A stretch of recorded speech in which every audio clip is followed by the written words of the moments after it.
After 46 days of waiting, Arsenal are back, starting their pre-season with a game in Germany. Today we'll break down all of what we learned, from Mikel Arteta's tactical experiments to the debut of Kai Havertz. We'll also find out about Arsenal's incoming announcement, discuss who will be our fourth summer signing, and find out the breaking news from David Ornstein.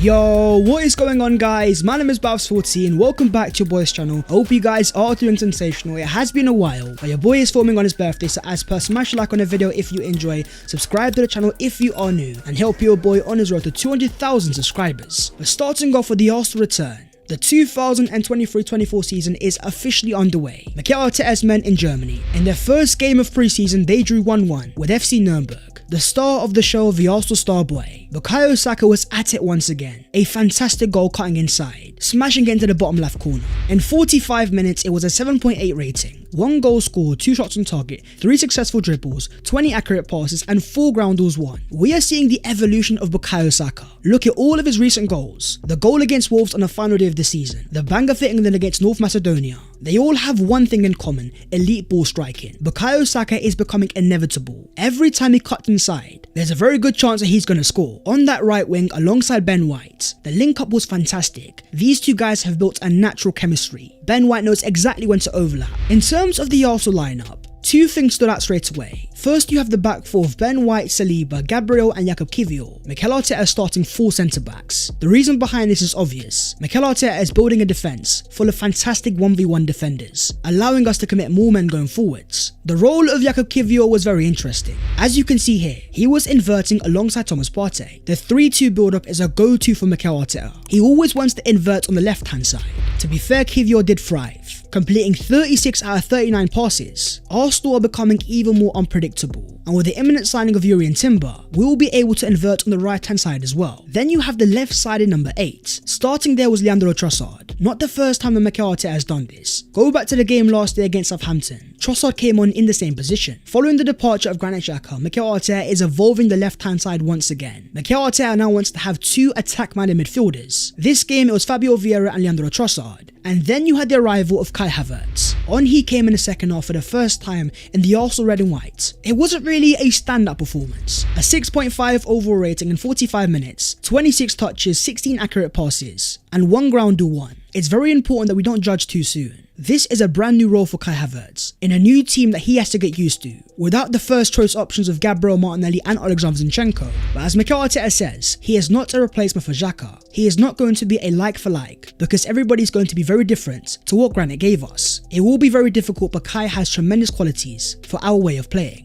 With the arrivals of Jurriën Timber and Declan Rice, Arsenal are about to improve defensively. That's why Mikel Arteta can afford a more attacking profile like a Kai Havertz to help Arsenal break down deep blocks and score even more goals. We have to also talk about the performance of Ethan Nwaneri. 16 years of age off the Arsenal bench. This guy was fantastic, oozing technical quality and silky smooth on the ball, pulling out the skills and impressing many Arsenal fans. Nwaneri should not be this first team ready at 16 years of age. Some players are built different, and that's why you also have Miles Lewis-Skelly, another player off the bench, just 16 years of age. We have to talk about that pass to following Balogun. These 2 players are the future of Arsenal Football Club. You've even got this video of Miles Lewis-Skelly in Arsenal training, scoring a fantastic solo wonder goal, where he's able to hold off Gabriel Magalhaes. That is just not normal. Then you had the introduction of following Balogun, coming on in the 55th minute. Let's just say things were very eventful. In 35 minutes, this guy had 2 shots off targets, 1 successful dribble, 1 time hit the woodwork, and 2 big chances missed. The chance right at the end of the game to win it. Balogun does everything right, rounds the goalkeeper, but somehow misses an open goal. The finishing was poor, but I want to talk about something different. The movement of the player.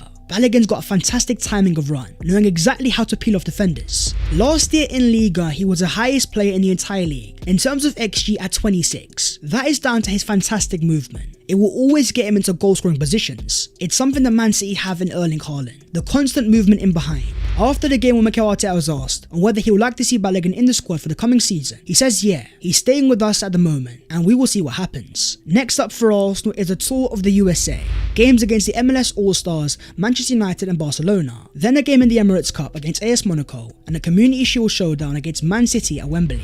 Moving on to the incoming announcements, the arrival of Jurriën Timber is getting closer. Sky Sports News have confirmed Jurrien Timber has completed his Arsenal medical ahead of a transfer from Ajax. That was on Friday, and since then the player's family have had to say. This is from Jurrien Timber's brother, as he posted an Instagram story of a goodbye party for Jurrien Timber, saying see you soon in the streets of London. Then you had word from Fabrizio Romano, confirming that Jurrien Timber will be announced as a new Arsenal player in the coming days. The deal is done between the clubs, same also on the player side, with documents signed and medical done. Time to celebrate with his family. The deal has been signed, the medical has been passed, but where's the announcement? According to Football London, Arsenal were hopeful of announcing the transfer of Jurrien Timber on Friday. The club had wanted to fly Timber out to Germany to face Nurnberg, but a small contract issue meant it didn't work out. Timber has already done his in-house media duties. Jurrien Timber announcement on your boy's birthday is things that I want to see. But what about Declan Rice? He was also at London Colney on Friday completing an Arsenal medical. Since then he's been spotted in Portugal, alongside AC Milan star Rafael Leao,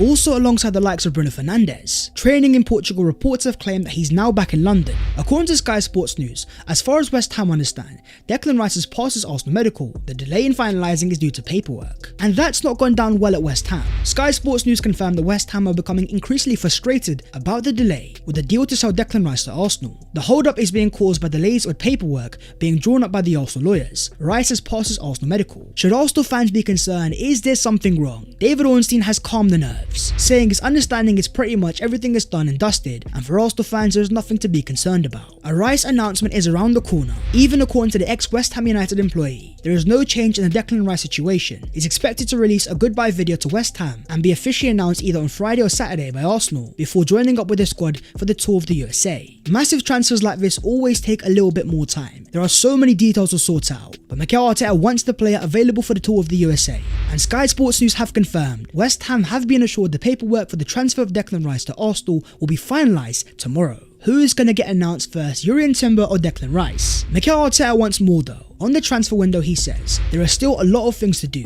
Things develop all the time and in the last few days as well. We need to be really on it and be alert, but we are really pleased so far. Arsenal remain on the market, they are active. And that's where we have to go to Brazil. According to reports, Arsenal have been sending representatives to watch Botelho, and the club officials who are in Porto Alegre will send an official proposal in the coming days. Gremio's request is of 10 million euros, and Arsenal are expected to reach that figure. 23 years of age, a Brazilian attacking midfielder. Botelho is an intriguing profile, averaging 2 key passes per game. This guy is definitely a playmaker. Now Arsenal do have a lot of attacking midfielders, but Kai Havertz, Fabio Vieira and Martin Odegaard all have one thing in common. They're all left-footed. As you guys can see with the heat map, Botelho is comfortable on both sides, but with him being right-footed, he would give Arsenal variation. In Edu Gaspar, Arsenal have a former Brazil director, but when you look at the signings, only Pablo Mari, Marquinhos and Gabriel Martinelli. With the amount of talent coming out of Brazil, I want to see Arsenal utilise that market even more often. Then you have the future of Romeo Lavia. According to Nick Ames of The Guardian, Arsenal's business is not complete. They would like to bring Romeo Lavia in from Southampton, but a £50 million asking price looks rich. Romeo Lavia is a man in demand. That's where Arsenal are fighting Liverpool, and things are getting interesting there. First you have their captain Jordan Henderson, who reportedly is closing in a move to Saudi Arabia,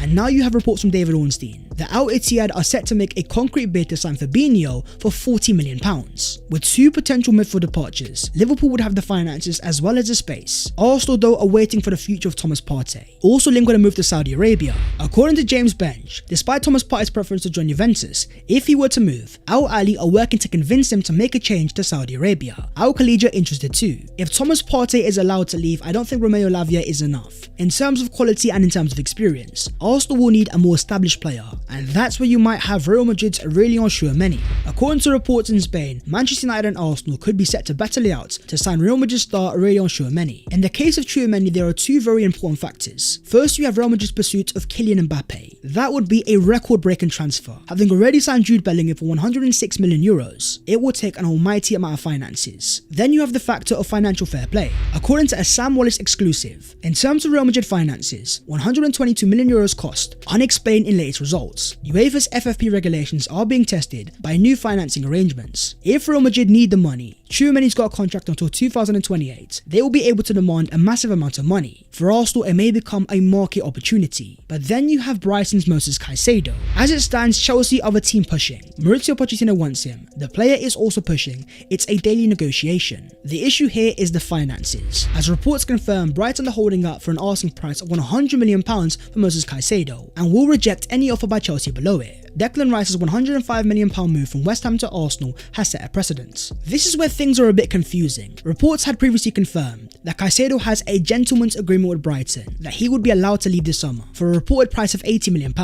There are some whispers behind the scenes that Caicedo might have a release clause that can only be activated by a team in the Champions League. What do you guys think Arsenal should do? Is it keep Thomas Partey or invest heavily in a star midfielder? Moving on to the other Arsenal news today. And starting off with a surprise Arsenal departure. A David Ornstein exclusive confirms Arsenal doctor Gary O'Driscoll is moving to Manchester United, expected to remain in the current role for a transition period before completing the switch later this summer. A highly regarded medic and a significant coup for Man United after 14 plus years at Arsenal. Gary O'Driscoll's family is from Manchester. This move is to get closer to them. How are Arsenal going to replace him though? Yet another change behind the scenes after the departure of first team coach Steve Round. What is happening though with the future of Charlie Bettino? Not a part of the Arsenal squad that went to Germany. Here he is training alongside Arsenal players Brooke Norton-Cuffy and Alex Kirk. Bettino's future remains in massive doubt, as the likes of David Ornstein have confirmed in the past. He is looking to move away this summer. I'm not too sure though. After the departure of Granit Xhaka, there is a space for a box-to-box midfielder. Bettino gives Arsenal a different profile, left-footed and comfortable on the left-hand side. He's now 19 years of age, the same age as Romeo Lavia.